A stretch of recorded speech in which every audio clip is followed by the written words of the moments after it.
오늘 구원론 네 번째 시간, 구원의 서정에 대한 마무리인데요. 오늘 먼저 지난주에 읽었던 핵심 말씀, 로마서 말씀 같이 읽고 오늘 수요 강좌 본격적인 내용을 한번 살펴보겠습니다. 우리 로마서 8장 28절에서 30절까지 하나님께서 성령님을 통해 우리들에게 구원의 역사에 대한 아주 중요한 성경 본문이죠. 우리 로마서 8장 28절에서 30절까지 한 목소리로 읽겠습니다. 시작. 우리가 알거니와 하나님을 사랑하는 자, 곧 그의 뜻대로 부르심을 입은 자들에게는 모든 것이 합력하여 선을 이루느니라. 하나님이 미리 아신 자들을 또한 그 아들의 형상을 본받게 하기 위하여 미리 정하셨으니 이는 그로 많은 형제 중에서 맏아들이 되게 하려 하심이니라.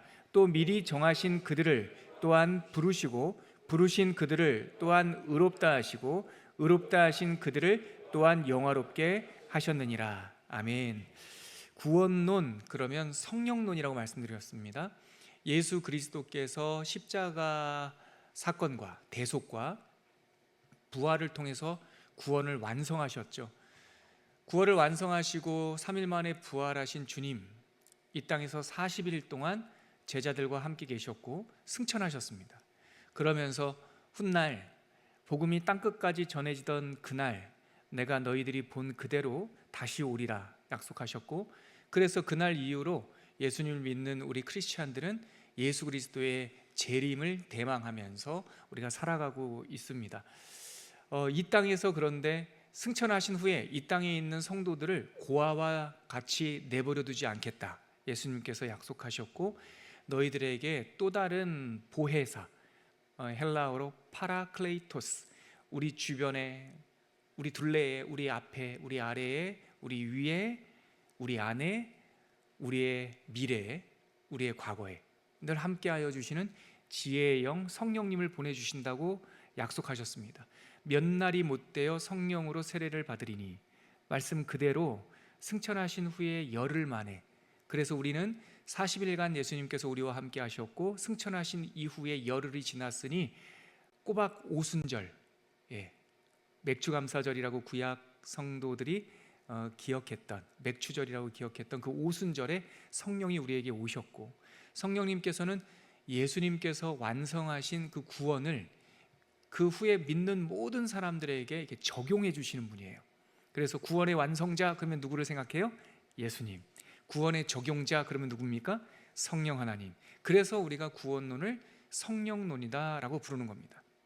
그래서 구원론의 면류관이라고 할 수 있는 부분이 우리가 지난주부터 살피고 있는 좀 어려운 단어라고 그랬죠. 그러나 이제는 좀 익숙해졌으면 좋겠는데, 구원의 서정, 서정.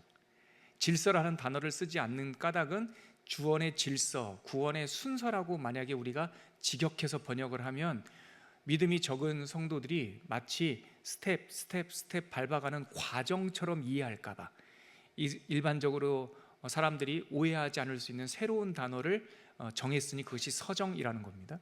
그래서 구원의 서정이란 성령님께서 예수 그리스도의 구원의 대속, 그 은혜를, 구원의 완성을 각 성도들에게 적용하시는 것이다.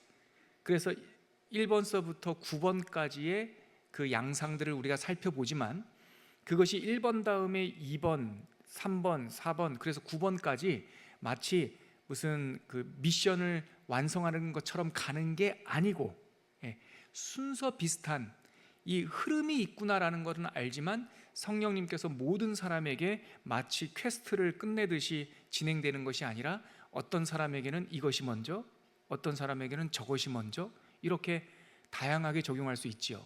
그래서 그것을 기계처럼 9가지를 스텝이라고 적용하지 말고, 그럼 어떻게 이해하는 게 좋을까요, 목사님? 순서는 있는 것 같은데, 어떤 흐름은 있는 것 같은데 그것이 하나하나 완성해 하나하나 이렇게 통과해 나가는 것이 아니라면 이 구원의 서정을 이해할 때 어떻게 이해하면 좋습니까?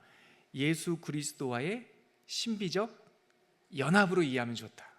그러니까 이렇게 순서가 있는 듯한데 이 순서와 순서 사이에 줄이 연결되어 있는 것이 아니라 이 모든 것을 우리에게 주시는 예수 그리스도와 함께 마치 우산살이 연결되듯이, 그래서 이 순서적 연결이 중요한 것이 아니라 예수 그리스도와의 연합이 중요하다.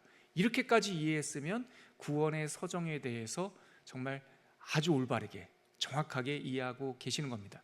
그래서 개혁주의 신학자들이 여러 가지, 어떤 사람은 12개, 어떤 사람은 8개 다양하게 강조점에 따라서 이 구원의 서정을 설명하지만 우리는 대중적인 많이 알려진 개혁주의 신학에 따라서 몇 가지로 지금 살펴보고 있다고요?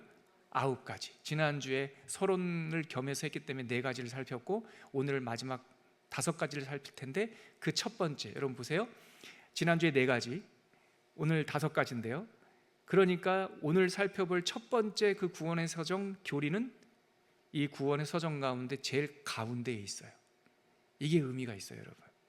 비포와 애프터, 초보적 신앙과 그리고 성숙의 신앙, 그 과정 사이에 있는 마치 관문과 같은 진리, 오늘 바로 그 5번째 칭의, 믿음으로 의롭게 되느니라. 이것을 깨달으면서 종교개혁자 마틴 루터가 이신, 한자어로 사자성어로 말하면 이신, 믿음으로 인하여 칭의, 의롭다 칭하셨다. 이것을 깨달으면서 1500 몇 전이었죠? 1517년인가요, 목사님? 1517년 10월 31일 비텐베르크 성당에 아니요, 공로와 우리의 노력과 우리의 어떤 그 행위를 통해서 구원받는 것이 아니요라고 하면서 95개조 반박문을 딱 붙이면서 종교개혁이 시작이 됐죠. 오늘 바로 칭의서부터 마지막 영광스러운 이 완성까지 5가지를 한번 살펴보도록 하겠습니다. 자, 그러면 지난주랑 똑같은데요, 목차를 한번 보시죠. 우리 지난주에 살펴봤던 4가지 소명서부터 우리 9가지를 한번 우리가 입으로 한번 같이 읽어보면서 복습을 하고 본론으로 들어가 보겠습니다. 자, 구원의 서정 1번에 있는 그 소명서부터 이름, 이음절짜리 이름만 우리 9가지를 다 한번 같이 읽어보죠. 시작. 소명, 중생, 회심, 믿음, 칭의, 양자, 성화, 견인, 영화. 마침 우리 교회는 이 영화라고 하는 이름을 갖고 계시는 성도님이 계셔서 우리한테는 영화가 참 친근하죠. 소명도 좀 친근하죠. 소명 많이 들었죠. 그래서 다른 거 다 까먹어도 여러분, 이게 순서가 아니니까, 이렇게 스텝이 아니니까 이 2가지만 기억하자고요. 소명, 부르심, 영화, 영광스러운 완성. 우리를 부르셨으면 반드시 하나님께서 우리를 완성시킬 것이다. 그것이 오늘 우리가 읽은 로마서 8장 28절, 우리가 알거니와 하나님을 사랑하는 자 곧 그의 뜻대로 콜링, 소명을 받은 자들은 모든 것이 합력하여 뭐를 이루느니라? 선을 이루느니라. 이게 완성, 영화를 암시하는 표현이에요. 그러면 우리 옆에 이음절짜리 이름 말고 그 옆에 설명되어 있는 우리 작은 문단까지 같이 한번 이어서 소명, 효력 있는 부르심, 이렇게 한번 다시 9가지를 읽어보도록 하겠습니다. 준비되셨죠? 읽겠습니다. 시작. 소명, 효력 있는 부르심, 중생, 거듭남, 새로운 출생, 회심, 뉘우침과 돌이킴, 믿음, 구원하는 믿음, 칭의, 믿음으로 의롭게 됨, 양자, 아들이 되는 권세, 성화, 아름다운 충만함, 견인, 끝까지 붙들어 주심, 영화, 영광스러운 완성. 자, 우리 본론으로 강의하느라 한번 들어가 보겠습니다. 1페이지 제가 한번 읽어볼게요. 지금 우리는 삼위일체 하나님께서 우리에게 역사하시는 구원의 양상을 살펴보고 있습니다. 우리는 지난 시간 앞에서 소명, 중생, 회심, 그리고 전인격과 삶을 예수님께 맡기고 당신의 말씀대로 살아가기로 결심하는 응답으로서의 믿음에 대해서 살펴봤습니다. 지난 시간에. 오늘은 일반적인 개혁주의, 잘 알려진 대중신학에서 말하는 9단계 다시 한번 복습할게요. 시작. 소명, 회심, 믿음, 칭의, 양자, 성화, 견인, 영화 가운데 이제 나머지 지난 시간에 하지 않았던 5가지 구원의 양상에 대해서 살펴보도록 하겠습니다. 5번째, 칭의, 믿음으로 의롭게 됨. 칭의는 구원의 양상, 구원의 서정에서 매우 중요한 주제입니다. 이 교리는 예수 그리스도와의 신비적 연합 안에서만 올바르게 이해될 수 있습니다. 우리가 어떻게 의롭게 된다고요? 예수 그리스도를 통하여. 그래서 예수 그리스도 안에서만 이 칭의 고리는 이해될 수 있습니다. 의인은 없나니 하나도 없다. 사도행전 4장에 보면 천하 인간의 구원 얻을 만한 다른 이름을 우리에게 주신 일이 없다. 그러니까 예수 그리스도 안에서 우리는 의롭게 됩니다.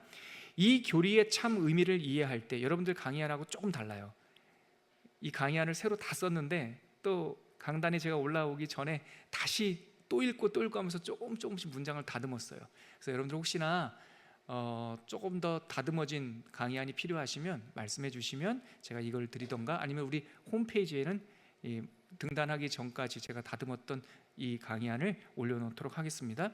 이 교리의 참 의미를 이해할 때 용서받은 죄인, 영어로 하면 already, not yet, 즉 already, 이미 우리는 구원받았어요. not yet, 그러나 아직 구원받지 못한 사람처럼 구원의 긴장감, 용서받은 죄인이라고 하는 구원의 연속성을 이 칭의 예수 그리스도로 인하여 의롭게 되었다라는 이 진리를 깨달을 때 이것 또한 깨달을 수가 있어요. 칭의에 관한 올바른 이해는 기독교 신앙 전체에서 아주 필수적입니다. 9가지 구원의 서정 가운데 제가 조금 전에 말씀드렸듯이 이 칭의가 5번째 위치에 있다, 공교롭게도 한가운데 놓여 있다라는 사실을 우리가 알게 되죠. 가볍게 생각할 수도 있지만 저는 개인적으로 이 구원의 서정 가운데서 칭의가 위치한 자리 정 가운데 있다라는 것을 생각할 때 가끔씩 감동을 받습니다. 즉 앞에 하나님께서 전적으로 나도 모르게 역사해 주신 은혜의 징검다리를 밟아와서 이 칭의를 딱 통과하면서 우리는 살아나는 거예요. 이제는 의롭다 되었어요. 그러므로 하나님 앞에 무엇인가 할 수 있고 하나님과 더불어 동행할 수 있는 용기가 의롭다 해주셨다라고 하는 이 칭의를 통과하면서 이제 힘이 생기고 용기가 생겨요. 이 사건은 신자를 전과 다른 세계로 인도하는 관문 같은 교리예요. 그리고 우리가 TMC라고 하잖아요. 초음교회 양육과정, 우리 일반 양육과정을 텐트 메이커 코쿤, 텐트 메이커, 우리 일반 제가 별로 쓰고 싶지 않은 단어지만 많이 통용되는 말이니까 평신도, 저는 우리 평신도들을, 우리 성도님들을 텐트 메이커, 저는 풀타임 사역자고 여러분들은 여러분들의 직업이 있고 삶의 현장에서 또 텐트 메이커로서 하는 사역자라고 생각하기 때문에, 그래서 우리 교회 양육과정, 일반 모든 사람들을 위한, 모든 이들을 위한 이 양육과정의 이름을 TMC, 텐트 메이커 코쿤. 그리고 우리는 스쿨이라는 말을 안 쓰죠. 아카데미라는 말도 안 씁니다. 왜냐하면 우리는 뭐를 배우는 게 목적이 아니라 애벌레가 나비, 애벌레로 생명을 주셨는데 훗날 멋진 나비로 탈바꿈하는 과정 속에 뭐가 있어요? 코쿤이 있잖아요. 그 누에고치가 있잖아요. 코쿤이란 말이 누에고치라는 거거든요. 저는 이 칭이라고 하는 교리를 생각할 때마다 이 코쿤이 생각이 나요. 우리에게 생명 주신 전적인 은혜와 나비처럼 날개를 쫙 펼쳐서 아들이 되는 권세부터 시작해서 거룩함, 하나님이 우리를 붙들어 주신 영광스러운 완성까지 이 후반부, 전반부와 후반부를 이게 가늠하는 그 코쿤, 애벌레가 바로 이 칭의교리다라는 생각을 가끔 떠올리게 됩니다. 그래서 바로 이 칭의는 참 중요해요. 전에 은혜만 받던 우리들이 이제 은혜의 향기를 발산할 수 있는, 나비가 될 수 있는 과정, 그 순간이 바로 칭의입니다. 자, 4번째 단락, 칭의의 개념을, 거기서는 중요한 정의가 나오니까 같이 읽어보죠. 칭의의 개념을 시작. 칭의의 개념을 문장으로 푼다면 믿음으로 인하여 하나님 앞에 의롭게 됨입니다. 여러분들 강의 안에는 그게 진하게 돼 있거나 밑줄이 안 쳐져 있죠. 지금 업데이트된 제가 지금 갖고 있는 거는 제가 거기를 진하게 하고 밑줄까지 쳐놨어요. 칭의란 무엇입니까? 믿음으로 인하여 하나님 앞에서 의롭게 되었다. 굉장히 중요한 겁니다. 종교개혁자 마틴 루터는 이 이신칭이라는 진리를 깨달은 뒤에 영적으로 거듭난 그리스도인이 되었고, 이 복음을 통해서 종교개혁의 포문을 열었습니다. 개신교 종교개혁의 중요한 논점, 즉 우리가 종교개혁을 했다라고 하는 것은 옛것이 있다라는 거잖아요. 로마 가톨릭 교회가 옛것이죠. 로마 가톨릭 교회와 우리 개혁주의 교회 사이에 아주 중요한 논점은 이 칭의, 사람이 무엇으로 의롭게 되는가, 어떻게 하나님 앞에 설 수 있는가? 우리가 하나님 앞에서 고개를 들 수 있는 그 권세는 어디에서 오는가? 오직 믿음을 통해서 온다. 이것이 아주 결정적인 차이예요. 로마 교회는 공로, 협력적 구원, 하나님께서 우리에게 은혜를 주셨지만 우리가 하나님 앞에서 고개를 들기 위해서는 선행도 해야 되고 공로도 쌓아야 된다. 이 그릇된 오해 때문에 교회가 타락을 하고 여기서 면죄부가 나오고 여기서 하나님의 은혜를 상대적으로 약화시키는 이 휘어져 버리는 복음이 된 거죠. 지난 6월 달에요, 세례식을 했는데요. 우리 교회는 유아 세례도 많고요, 또 청소년 입교 세례도 많아서 어른들만 관연한 중년 이후에 부인 2분만 세례를 받는 것이 참 특별했습니다. 근데 여러분들 아시겠지만 저는 우리 교회 와서 세례식을 지금 6, 7년간 집례하면서 지난 6년 동안 첫 해는 하지 않았고요, 세례팀이 만들어지고 나서 우리 모든 세례자들에게 꽃마라고 하는 하나의 단어들을 하나씩 다 선물합니다. 근데 뭐 그게 중요한 게 아니라 저는 세례할 때 물을 많이 쓰잖아요. 마음 같아서는 침례하고 싶은데 그게 더 상징적이고 그냥 물에 푹 빠졌다가 나와 봐야지 이 세례의 의미를 알 수 있을 텐데, 현대 교회에서는, 제가 미국에 있던 교회는 그래서 저 2층에 침례소를 만들어 놨어요, 그 유리로. 그런데 우리 장로교회에서는 형식보다도 내용이 더 중요하니까 세례를 하는데, 그래도 어떻게 해요? 최선을 다해 그것을 표현하기 위해서 저는 성부와 성자와 성령 이름으로 세례 베풀 때 물을 3번이나 끼얹거든요. 그러니까 많이 써요. 그래서 물을 닦아야 되는데요, 눈물도 흐르고 그래서 닦아야 되면서 손수건을 만들어줘야겠다, 선물로. 손수건을 다 만들다 보니까 그냥 주기, 그래서 거기다가 아주 기억에 남을 만한 이 성경적 단어 같은 걸 하나, 믿음, 소망, 사랑을 비롯해서 새겨줘야겠다, 그렇게 생각이 진행이 된 거예요. 그러다가 똑같이 사명과 생명에는 이하 동문이 없으니까 세례받는 모든 분들에게 이름을 하나씩 불러줘야겠다. 그래서 꽃마, 라틴어로 이 문구란 뜻이에요. 꽃말을 하나씩 줘야겠다. 제가 네임이라고 하는 말을, 이름이란 말을 쓰지 않는 이유도 혹시나 믿음이 약하신 분들이 세례 받을 때 이름 주는 것은 로마 카톨릭 교회에서 하는 건데 라고 오해하실까 봐. 아니에요, 여러분. 예수님도 베드로에게, 시몬에게 베드로라는 이름을 주셨고요, 또 아브라함의 이름을 바꿔주시고 사라를 바꿔주시고 야곱에게 이름을 이스라엘이라고 바꿔주시고 12제자 바돌로메에게도 이름을 또 주시고 새로운 이름 주시고요, 요한과 야고보에게는 보아너게라는 이름을 주시고요.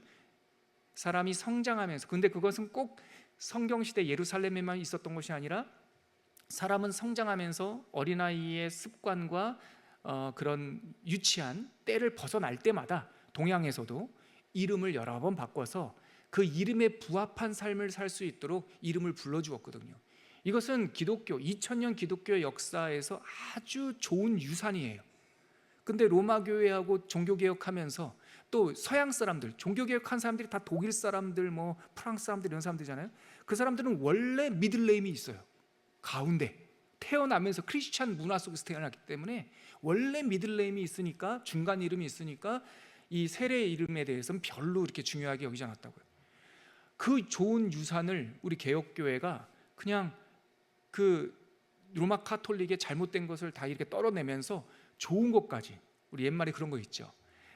설거지하고 그 지저분한 물을 버리다가 그 은수저, 은젓가락까지 같이 버려버리는 거, 그럴 수 있는 거죠. 그런데 뭐 이게 죽고 사는 문제 아니니까 저는 신학적으로 논쟁하고 싶지 않습니다. 그러나 그것이 세례를 받는 사람에게 교회에서 그 부르심에 합당한 이름을 주는 것은 저는 제가 얼마든지 신학적으로, 교회사적으로 제가 증명할 수 있습니다. 근데 논쟁하기 싫어서 꽃마 해가지고 그 손수건에다가 이름을 지어 이렇게 새겨드려요. 믿음, 소망, 사랑, 온유, 뭐 많은데, 어른들이어서 이제 장성한 중년의 여성 2분이 그 세례를 받는 거에서 제가 기도하다가 동화 작가인 자매에게는 카타리나라는 이름을 줬어요. 그게 좋은 말이란 뜻입니다. 좋은 말. 그리고 너무나 이렇게 선하고 순수한, 그래서 질문을, 하나님을 아는 지식에 대해서 항상 사모함이 있던 한 자매에게는 스테파나, 스테반 집사님의 이름입니다. 하나님을 아는 지식에 대한 열정이 있었던 최초의 순교자. 남성 명사는 스테파노, 여성 명사가 스테파나. 그래서 이름을 이렇게 불러줬어요. 꽃말을 줬어요. 그랬더니 어떤 분이 통독반에서, 저는 그분 칭찬합니다. 의문 있으면 질문해요. 어떤 성도님께서 통독반에서 우리 목사님이 지난번에 그 세례식 할 때 우리 자매님들에게 세례명을 주신 것 같은데 하면서 질문을 던졌대요. 그래서 우리 통독반 섬김이께서 잘 말씀해 주셨대요. 그거는 꽃마, 그 사람에게 이름이 아니라 상징적인 단어를 하나씩 주는 거고, 그리고 그것은 6년 전부터 우리 교회에서 늘 하던 거다고. 제가 드리고 싶은 말씀은 이거예요. 왜 갑자기 제가 이 말씀 드리나? 우리는 그런 거 가지고 로마 카톨릭하고 구별될 필요가 전혀 없어요. 전혀 없습니다. 우리가 로마 카톨릭을 반대하고 종교개혁이 필요했던 까닭은 구원의 관문과 같은 칭의 교리가 다르기 때문에 그래요.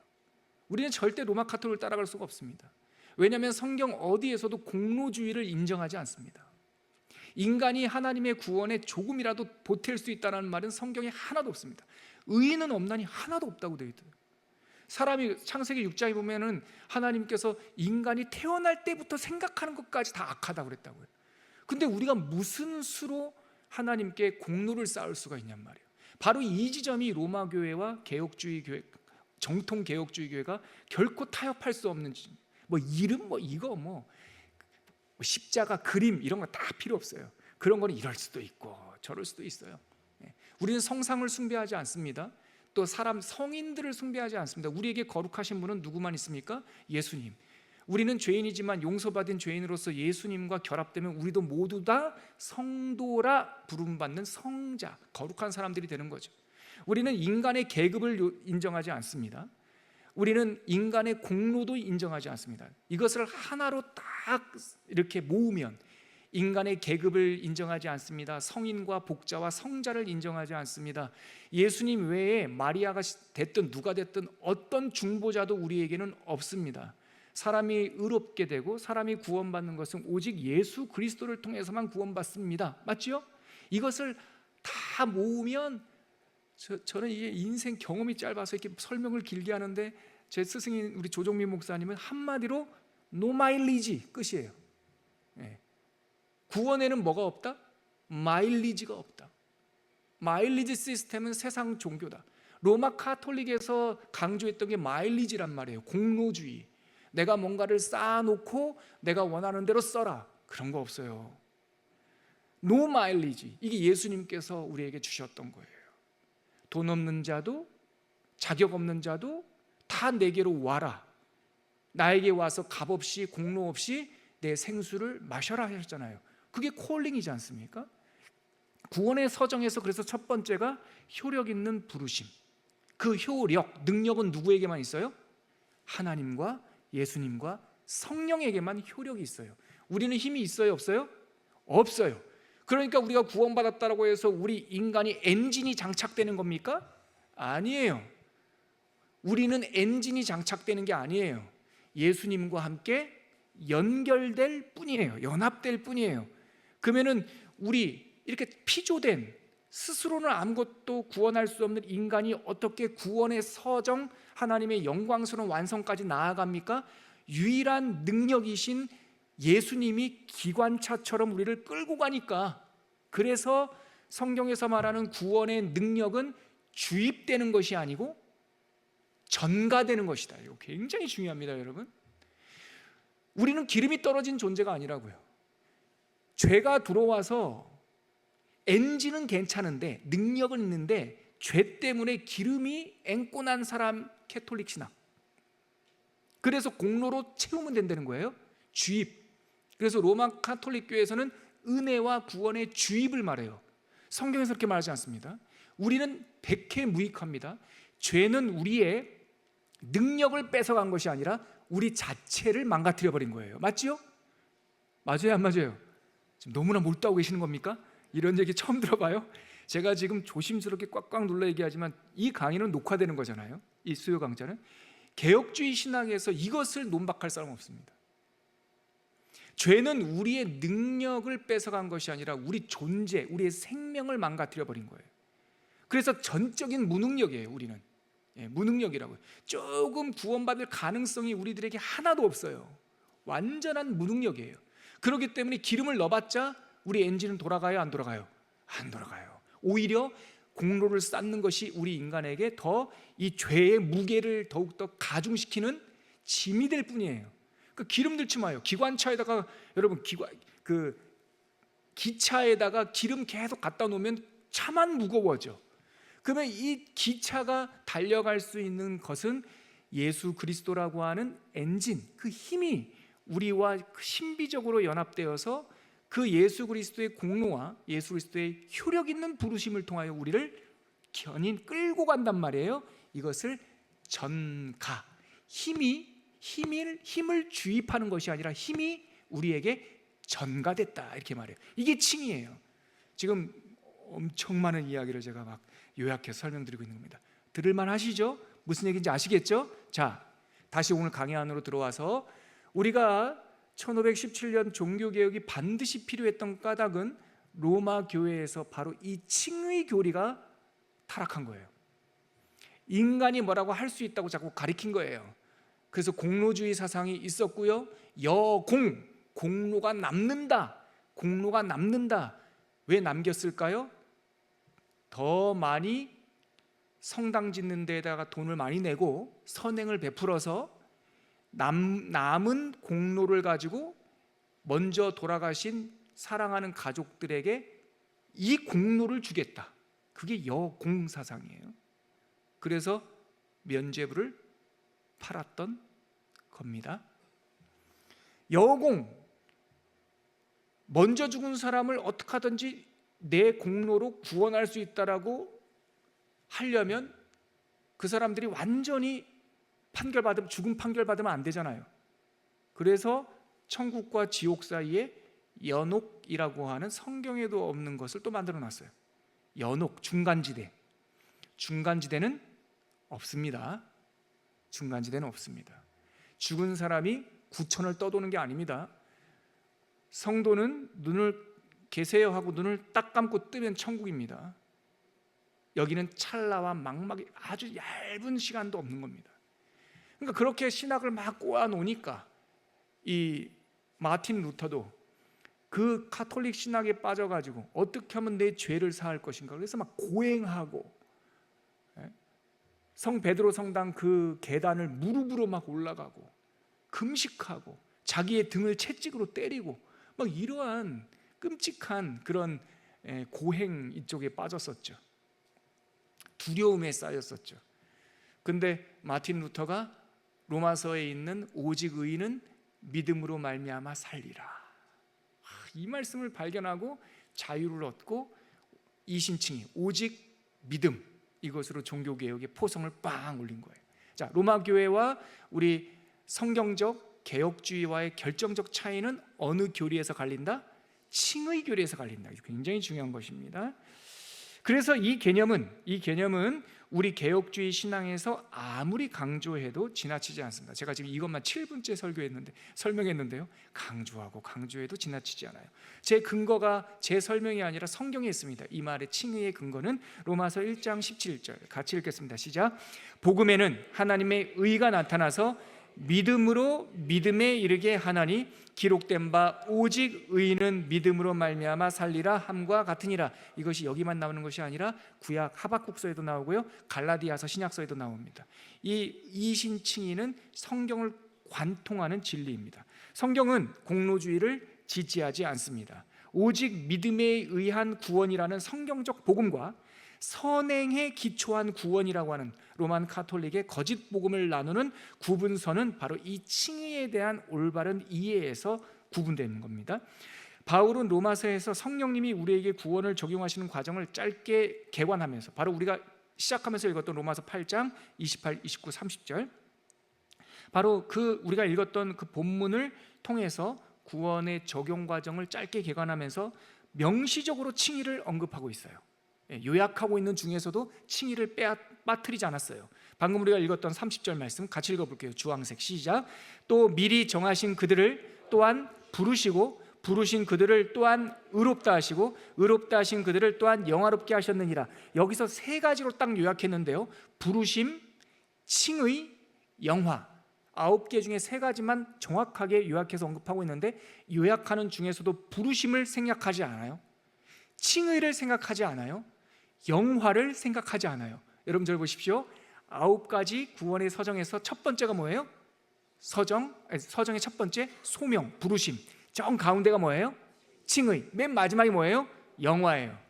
사도 바울이 9가지 이 서정을 딱 요약할 때 시작과 정중앙에 있는 관문과 완성을 정확하게 언급하고 있어요. 여기서 부르신이라는 말은 소명을 뜻하는 것입니다. 맞지요?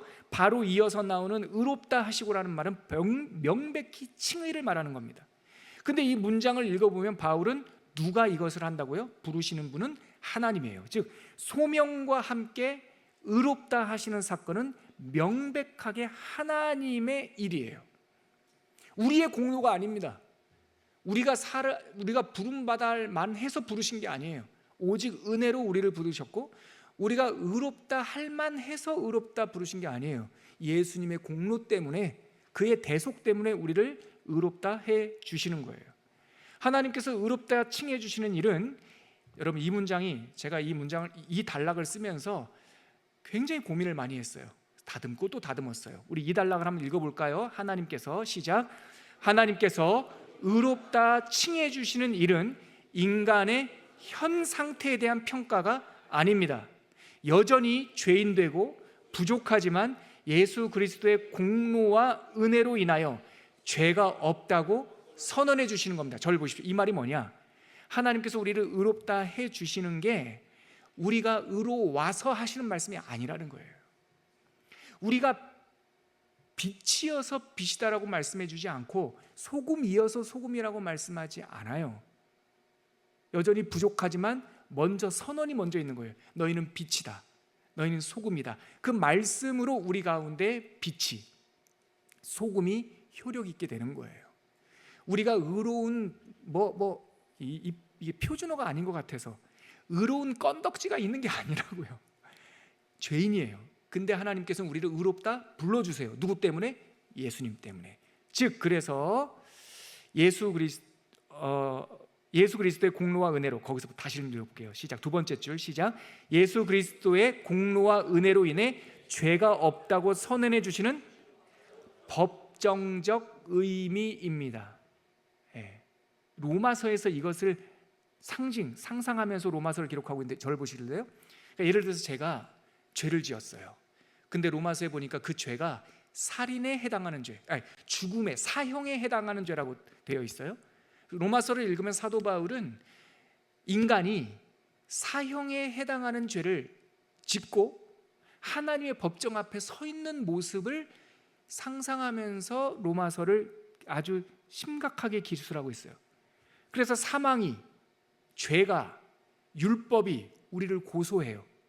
그래서 하나님의 법정 앞에 서 있는 우리는 죽을 수밖에 없는 죄인이었어요. 그런데 죽을 수밖에 없는 이 죄인에게 사망도, 죄도, 율법도 검사처럼 하나님, 이 죄인 노아무개를 여차여차해서 사형에 처하여 주시기를 요청합니다 라고 검사가 얘기를 했어요. 영락없이 우리는 사형 선고를 받아야 되는데, 그때 갑자기 나 혼자 하나님 법정에 서 있는 줄 알았는데 갑자기 한 분께서 손을 들고 일어나시는데 우리의 변호사이신 예수님께서 딱 일어나셔요.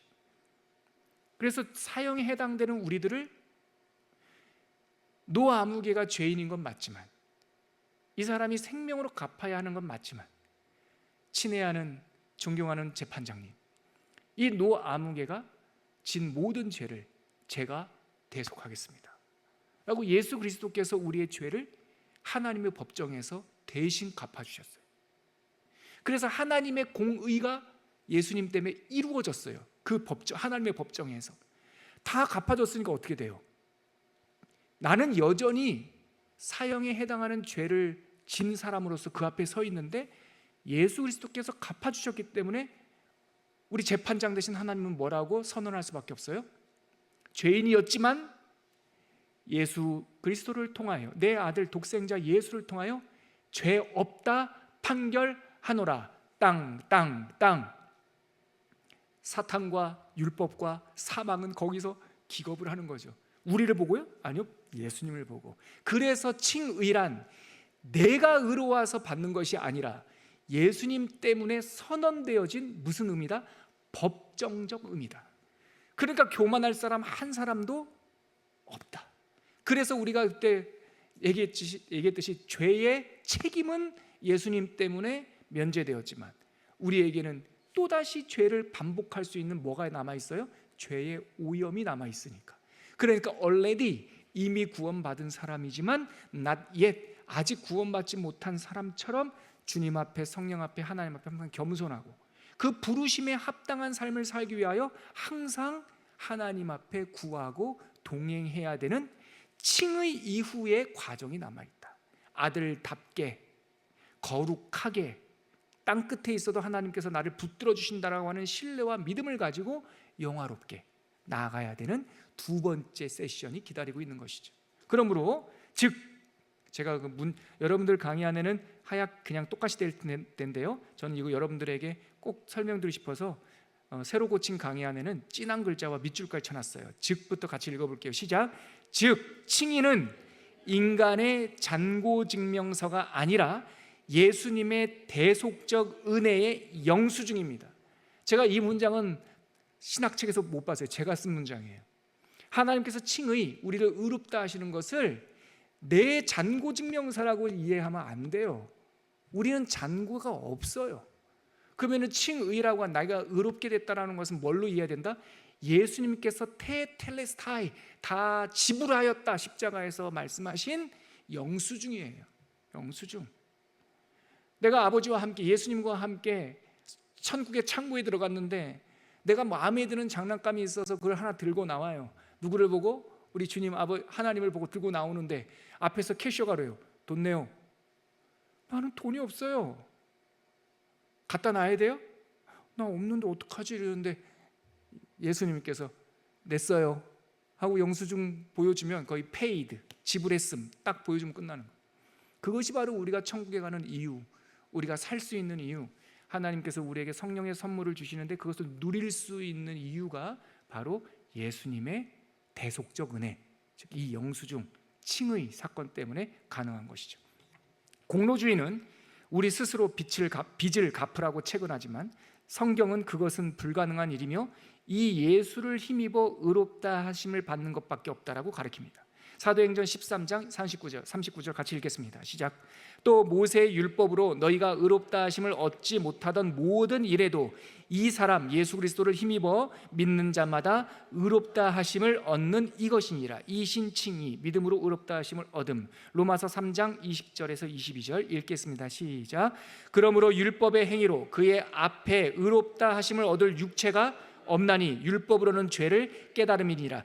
이제는 율법 외에 하나님의 한 의가 나타났으니 율법과 선지자들에게 증거를 받은 것이라. 곧 예수 그리스도를 믿음으로 말미암아 모든 믿는 자에게 미치는 하나님의 의니 차별이 없느니라. 아멘. 예.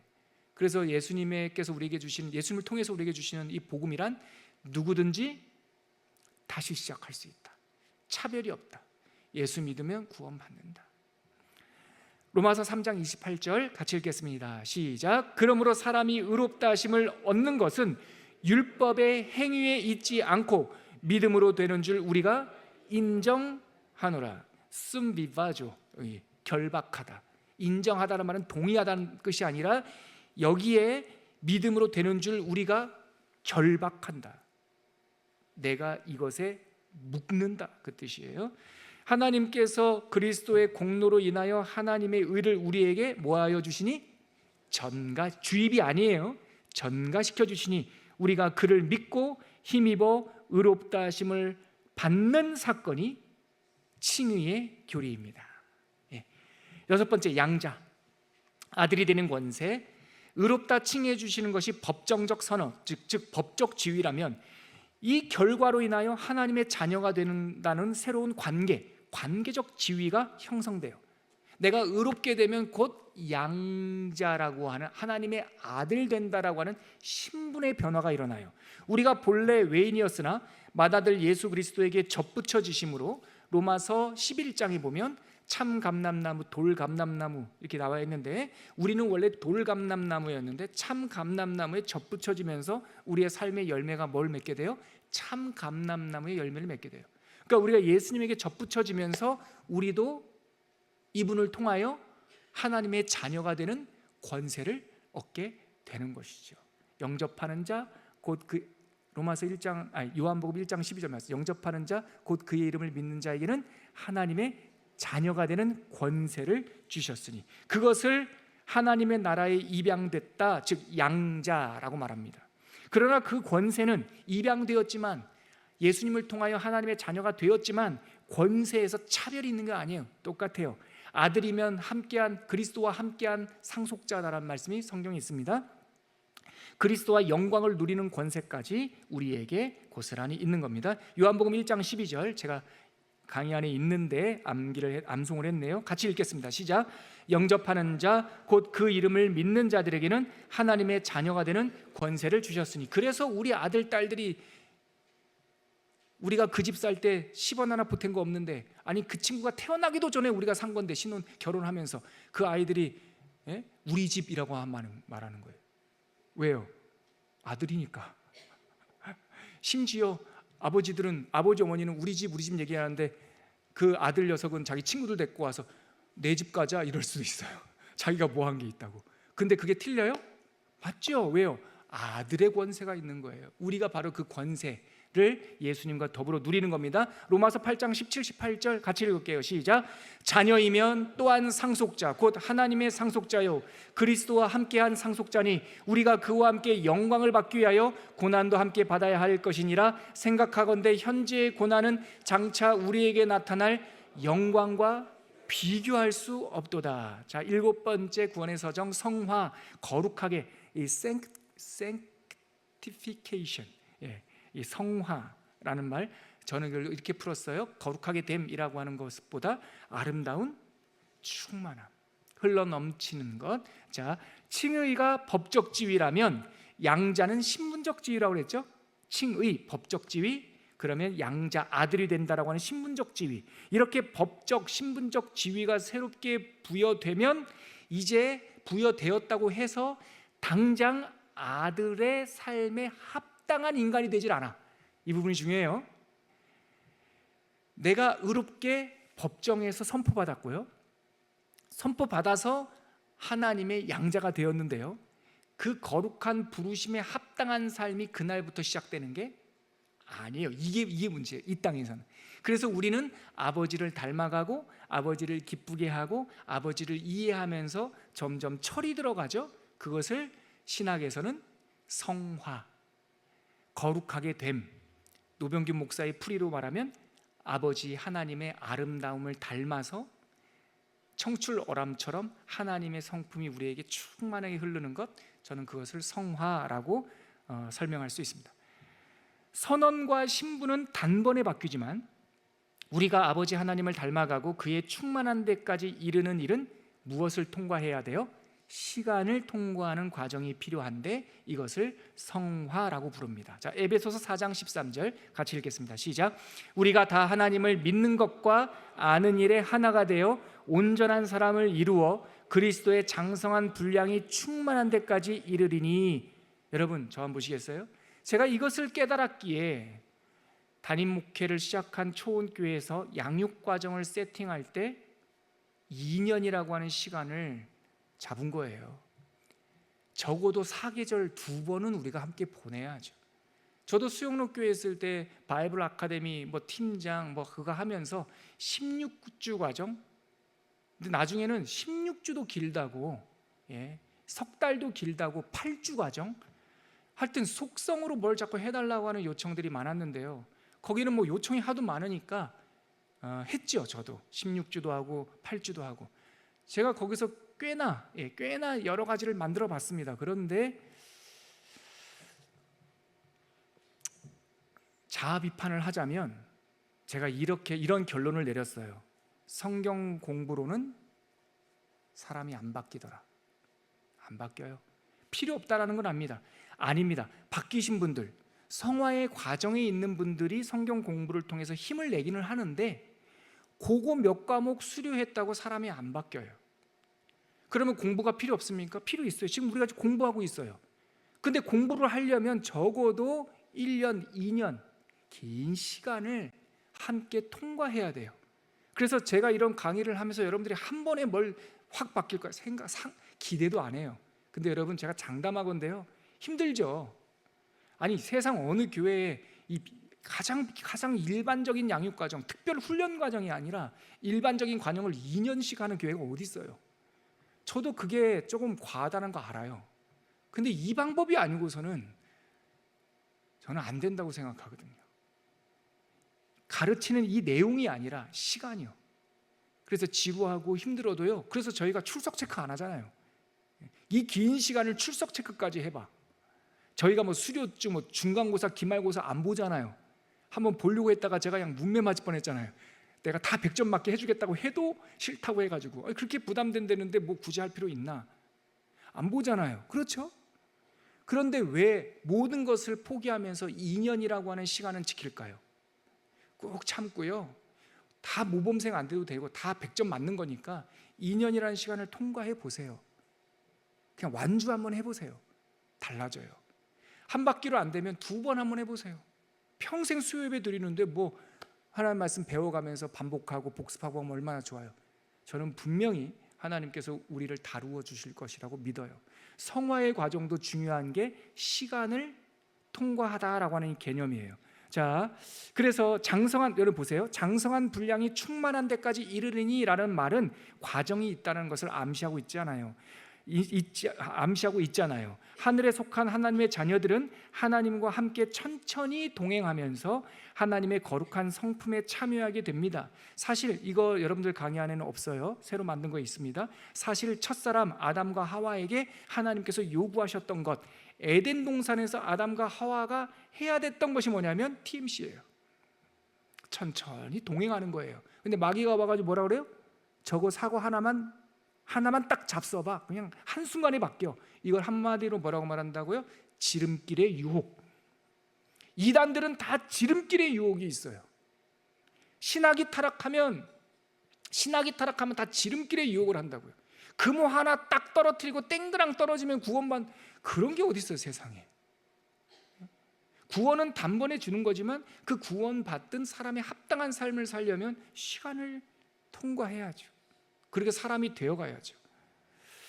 성화, 곧 하나님을 닮는 것은 닮아가는 아름다운 충만은 함은 우리를 향한 하나님의 뜻이에요. 하나님께서는 내가 거룩하니 너희도 거룩할지어다 라고 선포하셨고, 예수님께서도 그러므로 하늘에 계신 너희 아버지의 온전하신 것 같이 너희도 온전하여라 라고 제자들을 축복해 주셨잖아요. 그러니까 우리는 이 말씀을 믿고 하나님과 붙어 있기만 하면, 붙어 있으면 편해요. 떨어지면 아무것도 할 수 없어요. 성화는 미래에서 시작되는 사건이 아닙니다. 성화는 의롭다 하심, 즉 구원과 동시에 시작돼요. 구원 받으면서 동시에 성화가 시작돼요. 우리는 지금 거룩하여지고 있는 중이에요. 그래서 죄사함과 분리될 수 없는 사건이고 믿음의 시작과 동시에 출발하는 하나님의 돌보심이에요. 여러분, 지금도 우리는 성화되고 있고요. 지금도 하나님께서 우리를 돌보시고 계셔요. 그래서 천천히 동행하시면 돼요. 더불어 성화가 성령님의 대표적인 사역이라는 것도 두말할 필요가 없습니다. 그래서 어떤 분이 성령 충만하다, 어떤 분이 성령의 은사를 받았다 하면서 말이 거칠고 맨날 싸움하고 다니고 맨날 누구 정죄하고 다니고 열매로 그 나무를 알지니, 성령 충만한 거 아니에요. 성령 충만, 그러니까 한국교회에 그런 오해가 한동안 있었어요. 뭐 어디 기도원 가가지고 뭐 성령 뭐 은사를 받았다는데 하는 짓이 추해. 그거 아니에요. 어떻게 진리의 아름다움이 없겠냐고요. 진선미, 이거는요 삼위일체만큼 하나예요. 그래서 성령이 충만하면요 언어가 바뀌어야 돼요. 성령이 충만하면요 생각이 바뀌어야 되고 삶이 바뀌어야 되고, 단번에 완성될 수 없어요. 바뀐다는 것을 단번에 완성이라고 생각하지 말아요. 누구와 비교하는 것도 아닙니다. 내가 성령이 충만했다는 것은 어떻게 확인할 수 있습니까? 내가 죄인 되었을 때랑 달라야 돼요. 어제와 달라야 돼요.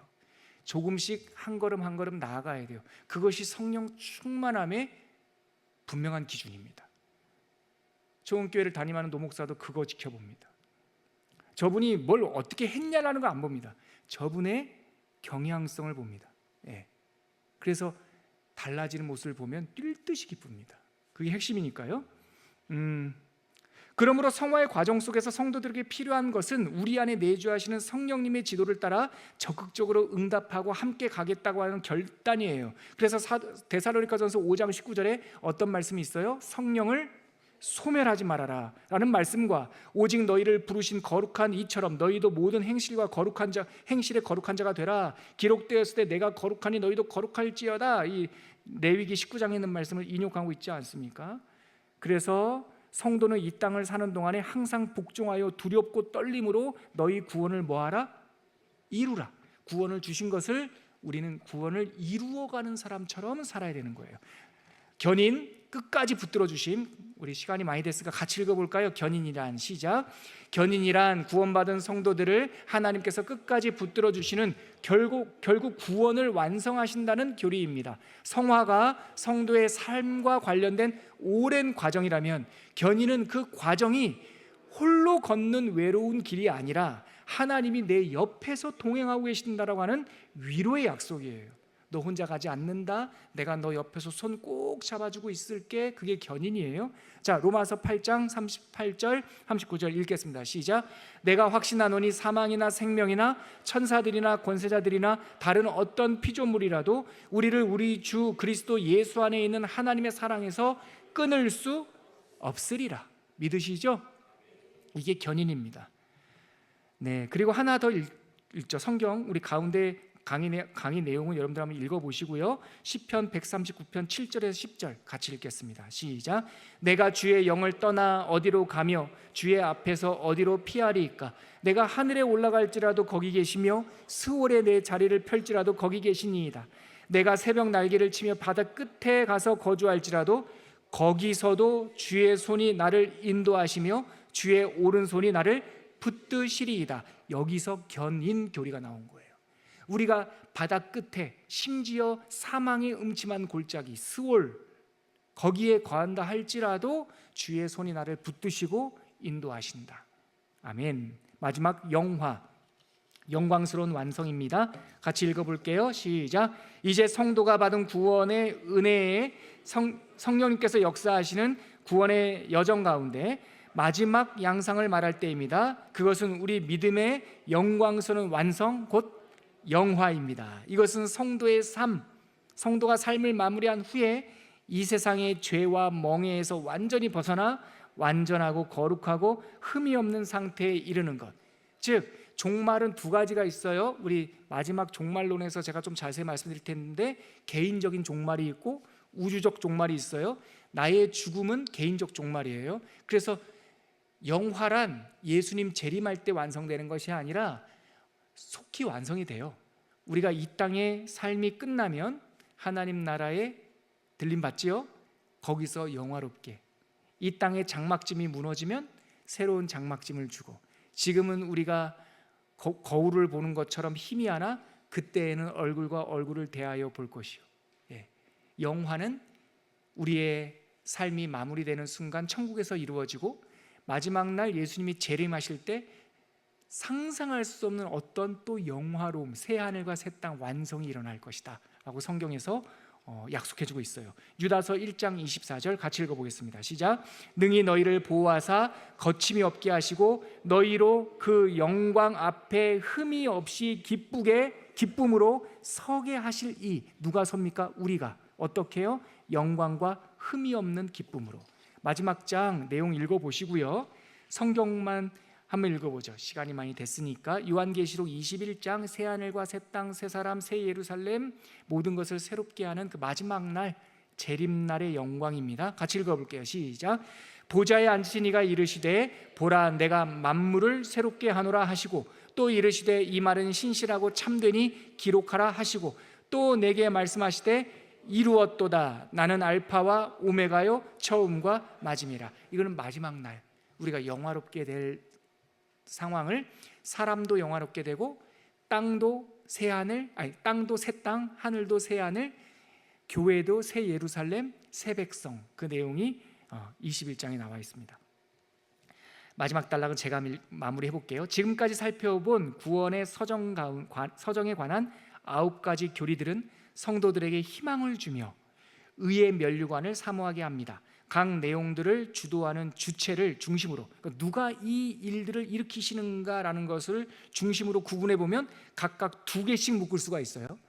그 마지막에는 영화라고 하는 아름다운 면류관이 딱 쓰여 있는 모양이에요. 제가 그려본 이 다이어그램, 그림이 그렇다는 거예요. 자, 9가지를 구분해 보면 이렇게 돼요. 내가 깨닫지 못하는 깊은, 태초서부터 하나님께서 작정하시고 예정하신 게 뭐예요? 소명과 중생. 내가 깨닫지 못하는 상황 속에서 이루어지는 거예요. 왜냐하면 난 죽어 있으니까. 죽은 사람이 뭘 알아? 몰라요. 성도들이 중생, 생명을 얻고 나니까 결단해요. 그게 회심과 믿음, 돌이키면서 하나님께 주신 믿음에 응답하는 것. 세 번째 주체가 뭐예요? 하나님의 주권적 선언과 결과, 칭의 양자. 이것은 우리가 자격이 있어서 하는 것이 아니라 법정적으로, 신분적으로 확 바뀌는 거예요. 네 번째, 성령님의 동행과 붙들어 주심. 우리가 이제 하나님과 동행할 때 성령님이 붙들어 주시고 우리는 그의 손을 잡고 함께 걸어가는 것, 그것이 바로 성화와 견인. 맨 마지막에는 글로리피케이션, 영화, 면류관을 딱 쓰게 돼요. 그래서 어떻게 누가 주도하며 인도하는가, 4가지로 나눠볼 수 있어요. 이것이 예수 그리스도와의 신비적 연합을 통해 성령의 임재로 우리에게 일어난 하나님의 놀라운 구원의 서정이었습니다. 이 모든 일은 순차적 단계가 아니라 그리스도와의 연합의 열매입니다. 다 있습니다. 신학교, 신학대학원에서 교리 공부에서 제일 어려운 구역을 우리가 지금 통과한 겁니다. 여러분 다 알아들으셨죠? 옆에 있는 분들한테 서로 따봉 한번 이렇게 해주세요. 잘하셨어요. 저기 우리 권사님 또 쌍따봉 하시네요. 잘하셨습니다, 여러분. 이거 암기해서 시험 볼 생각하지 말고 은혜 받으시면 됩니다. 다음에 또 하시면 돼요. 우리가 찬양으로 하나님께 고백 올려드리고 오늘 구원론 네 번에 걸친 구원론 공부 마치도록 하겠습니다. 오늘 마지막 구원론 마무리하는 찬양은 나의 하나님, 우리를 향해서 사랑을 선언해 주시는 우리 하나님 노래하고 기도하겠습니다.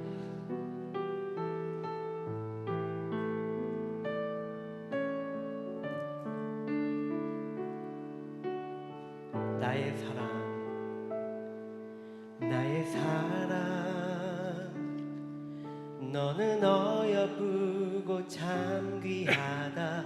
어느 보석보다 귀하다. 내가 사랑스럽지 않을 때 너를 온전히 사랑하고 너와 함께하며 내가 왔노라. 주의 사랑, 이 사랑은 결코 변치 않아. 모든 계절 돌보시네. 푸른 마르고 꽃은 시드나 주의 말씀은 진실해. 실수가 없으신 주만 바라라. 주님의 나라와 뜻이 나의 삶 속에 임하시며 주님 알기를, 주님 보기를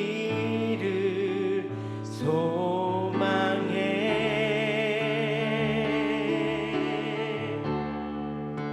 거룩히 살아갈 힘과 두려움 없는 믿음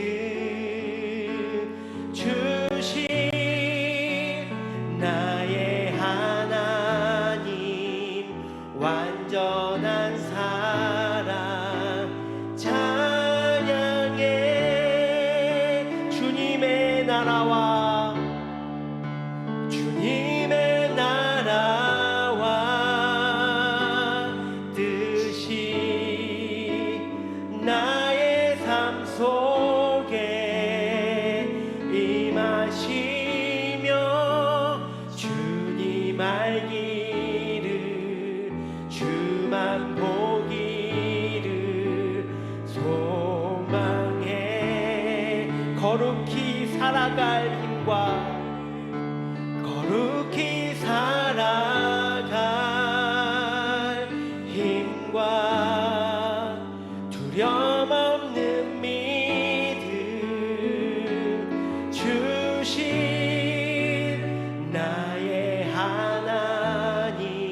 완전한 사랑 찬양해.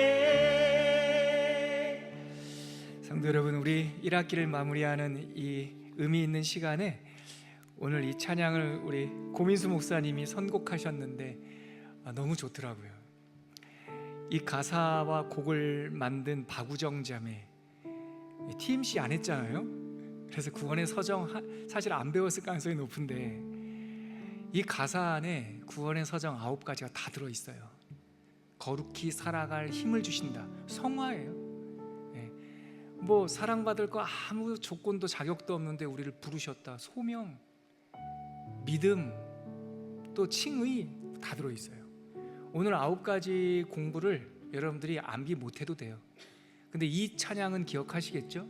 이 찬양을 기억하실 때 성령님께서 예수님의 구원을 우리에게 주시는 구원의 노래라는 것만 알아도 공부 만점이에요. 이 시간 함께 기도할 때 하나님, 나의 사랑하는 하나님, 믿음 주신 하나님, 생명 주신 하나님, 지켜주신 하나님, 보호하여 주신 하나님, 영광스러운 멸류관을 써주시고 칭찬해 주신 하나님 감사합니다. 하나님을 기뻐하며 살게 해주십시오. 그렇게 한번 고백하면서 기도하겠습니다. 하나님 감사합니다. 우리가 좋아하는 이 찬양 속에 성령님께서 우리에게 주시는 구원의 서정이 다 담겨 있습니다. 하나님, 노래할 때마다 지금까지는 우리가 하나님 절반만 알고 노래했지만 이제는 하나님을 아는 지식이 충만하여졌사오니 하나님, 찬양하고 노래할 때마다 예수님의 공로를 생각하게 하시고 성령님의 은혜를 생각하게 하시고 하나님의 거룩함과 우리를 지켜주심과 우리에게 의의 멸류관 주실 날까지 사모하며 열심히 달려갈 수 있는 당신의 복된 아들, 딸들 될 수 있도록 은혜 내려주시고 붙잡아 주시옵소서. 예수님의 이름으로 기도합니다. 아멘.